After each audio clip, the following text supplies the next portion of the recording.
그다음에 여기서 언론 관련해서 좀 중요한 것 같은데.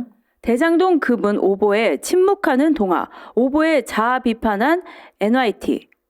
예전에 1980년대인가요? 그때 오보를 정정하고 사과도 했었죠. 제가 기억이 나는데 뉴욕타임스. 뉴욕타임스 여러 차례. 네, 뭐 한두 번 한 게 아니죠, 그렇죠? 네. 그 실제로 동아일보가 왜 지금 이렇게 대응을 안 하는 걸까요? 정말 그 당시에 연속 보도를 결국은 신문협회가 올해의 신문상을 줄 정도로 소위 말하면 사회적 영향력이 컸다라고 판단했던 바로 그 기사가 오보로 드러났고, 그렇죠. 신문까지 받았는데. 네. 사실 이게 이미 윤석열 정권이었다면 이미 동아일보 기자는 압수수색 당하고 막 70군데 털리고 뭐 이랬을 겁니다. 이재명 정권이니까 그냥 봐주고 있는 그렇죠. 거지. 뒤집혔겠죠. 압수수색. 네. 회사도 당하고. 그렇습니다. 그래서 그 당시에 이제 황영준 그 당시 법조팀장 등등등이 이 당시에 이 기사를 주도를 했었는데 그 내용을 읽어보면 검찰이 준 소스인 게 막 확인 대충 느낌이 오거든요.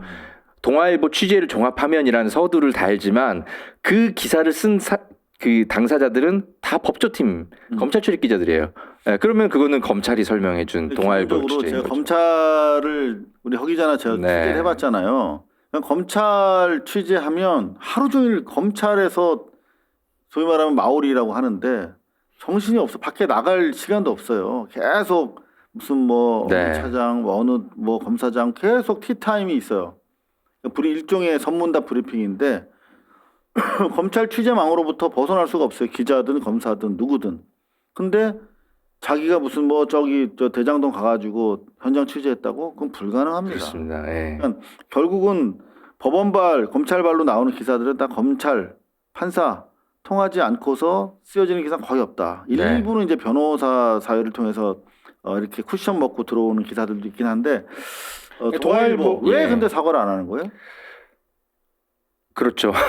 왜 안 한다고 봐요? 아니 그러니까 개인적인 생각을 묻는 거예요. 아니, 동아일보답다, 조중동답다. 네, 저는 그런 생각을 하고요. 본인들이 이제 그거를 사과하는 순간 뭐 신뢰도가 무너진다고 생각하겠죠. 그런데 저는 뭐 사과도 사과지만 저는 법적 처분도 사실은 받아야 된다. 그런 수준이다. 이런 생각을 하고요.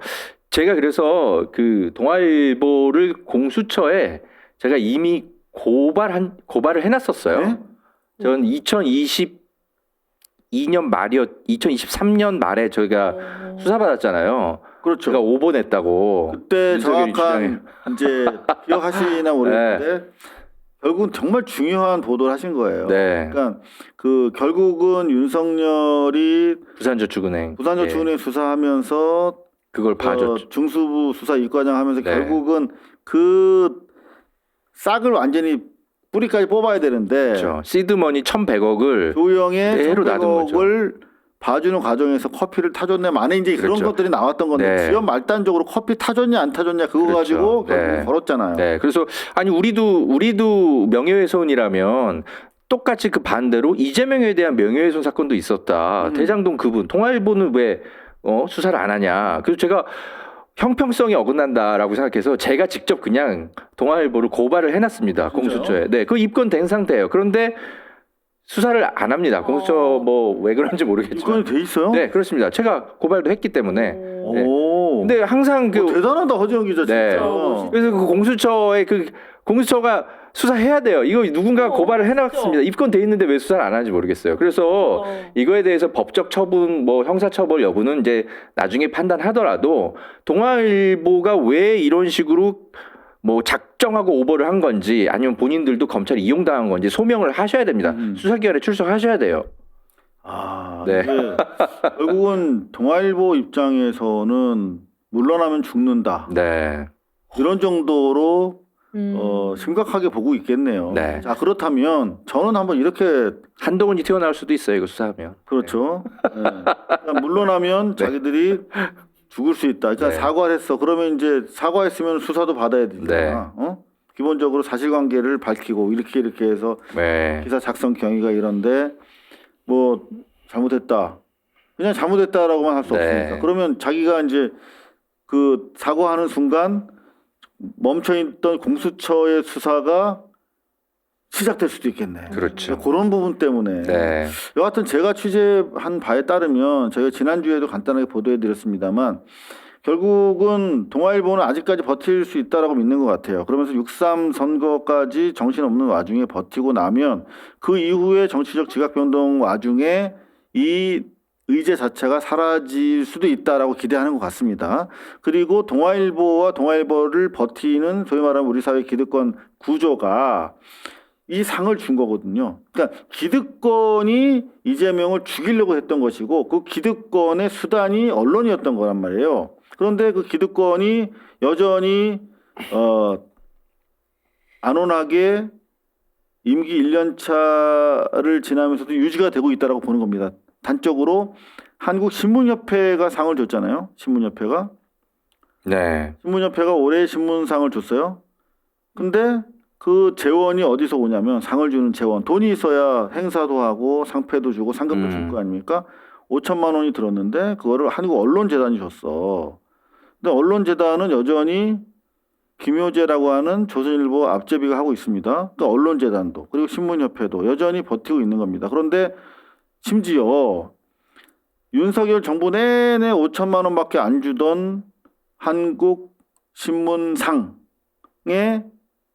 예산이 이재명 정부 들어서 처음으로 22년부터 계속 지금까지 5천만 원에 묶여있던 것이 이재명 정부 들어서 올해 3월에 6,500만 원으로 증액돼요.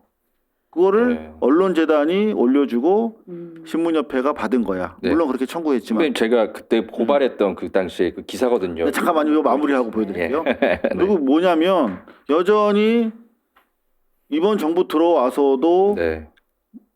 불행하게도 문체부 장관은 이런 내용을 파악을 못하고 계세요. 그러니까 다른 부분에 개혁은 가속되고 있지만 네. 실제로 이 기득권을 유지하는 데 중요한 신문 그리고 언론재단, 신문협회는 문체부 장관의 관심 영역이 아닌 거야. 그러니까 만만하게 버틸 수 있다라고 생각을 하는 겁니다. 네. 그래서 저희는 문체부 장관이 잘해야 된다라고 수차례 지적을 하고 있습니다만 불행하게도 문체부 고위 간부들은 이상호 기자와 고발뉴스가 자꾸 자기들을 괴롭힌다며 오히려 저희에 대해서 대단히 좋지 않은 감정을 가지고 어떻게든 고발뉴스를 해보겠다. 뭐 이런 움직임까지 있다라고 파악이 되고 있습니다. 자, 그 기사를 어떻게 검색하면 될까요? 허재영 기자. 선배님 텔레그램으로 제가 넣어드리기도 제가 했는데요. 텔레그램은 지금 로그아웃 한 상태라서 제목이 어떻게 돼요? 그분 녹취록 보도 검찰 관계자 고발 이렇게 허재현 이렇게 검색하면 나올 겁니다. 네. 당시 통신사에서 짧게 보도를 하기도 했었습니다. 아닙니다. 허재현을 써야 나올 거예요. 이거 중요한 기사인데 그래서- 이걸 안, 네, 이걸 제가 안 뜨네. 여기 있다. 그겁니다. 네. 자, 뉴스원. 최재경 녹취록 의혹 현직 기자 그분 녹취록 보도 관여 검찰 관계자 고발. 네. 뉴스원의 이장호 황두영 기자. 아, 고맙습니다. 이 네. 중요한 기사를 역사로 남겨주셨네요. 보시죠. 녹취록 속 그분 이재명으로 인식하도록 허위 정보 유출. 최재경 녹취록 정영학 녹취 구하기 위해 연락하다 받은 것. 네, 야, 진짜 3년 전 네. 그 엄혹한 시절에 자신이 정당한 기사로 고통을 받으면서 이재명 대통령과 또 역사를 위해서 이런 훌륭한 네. 고발을 감행을 했고 이걸 또 기사를 써준 기자들이 있었네요. 고맙습니다. 정영학 녹취록을 그 당시 저도 입수를 했었거든요. 샅샅이 봤지만 그분과 이재명의 연결고리가 없다라는 걸 저는 확인했거든요. 그래서 그거를 자료를 다 모아가지고 공수처에다가 다 자료 제출했어요. 그래서 이거 수사에 착수해야 됩니다. 이미 자료 다 가지고 있어요, 공수처에서. 네, 공수처 바로 수사에 착수해 주시기 바라고요. 자, 그런가 하면은 또 오늘 우리 허지영 기자 이 전공이죠. 연합뉴스. 서울고검 이화영 술자리 있었다 결론. 박상용 징계 곧 결정. 네. 재소자 진술, 법인카드 내역 등 근거, 박 조사도 없이 결론. 네. 박상윤 한마디 또 찌꺼렸네요. 자, 요거는 네.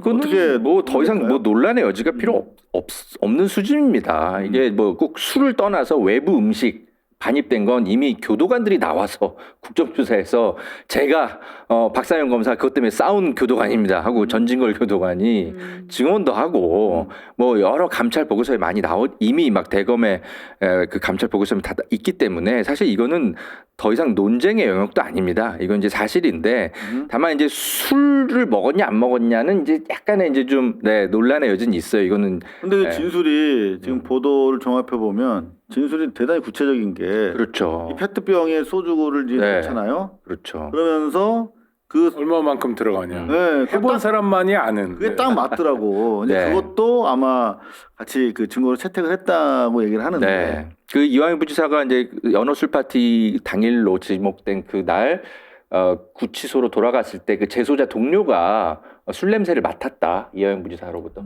그렇게까지도 증언을 하고 있거든요. 그렇기 때문에 이건 더 이상 논쟁도 아닌 수준이고요.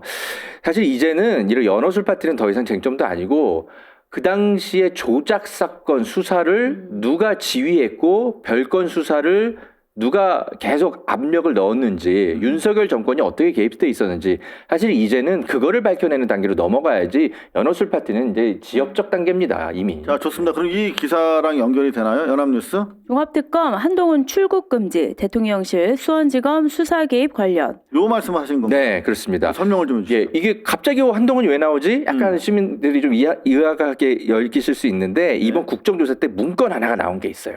수원지검이 이상한 보고 문건을 만듭니다. 그 내용이 뭐냐면 이화영과 이화영 주변인들에 대한 수사 동향 보고를 매일같이 올린 게 나와요. 그게 2023년에 매일같이 생산한 건데 거기에 보면 뭐 단순한 수사 그런 걸 뛰어넘어서 언론들은 어떻게 보도하고 있고 팩트 체크하고 그리고 뭐 쌍방울에 뭐 별건 수사는 어떻게 할 것이며 뭐 예를 들면 뭐 경찰 인사에 어떻게 쌍방울이 청탁을 했는지 이런 부분도 앞으로 수사할 계획 뭐 이런 것까지 다 들어 있어요. 이거는 수사 보고 문건이 아닌 거예요.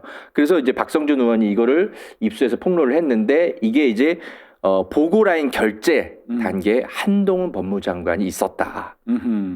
네. 그래서 그건 당연히 있는 거 아닐까요? 한동훈 추정이 가능한데 이제 박성준 의원이 내부 제보자를 통해서 확인을 한 채로 국정조사에서 그렇게 공개를 한 겁니다. 그러니까 수원지검이 이런 말도 안 되는 문건을 매일같이 썼다라는 건 누군가가 최고 책임자가 지시하지 않는 한 불가능한 일이잖아요. 그래서 수원지검 거쳐서 대검을 거쳐서 법무부를 거쳐서 이시원 공직기강 비서관을 거쳐서 윤석열에게까지 당도한 것으로 그렇게 알고 있고 그래서 그 관련자들은 지금 싹 다 출국 금지. 한동훈뿐만이 아니고도 그 보고라인 결제 단계에 있었던 모든 사람들이 다 지금 출국 금지가 되는 것으로. 수원지검에서 청와대로 직거래할 가능성도 있고요.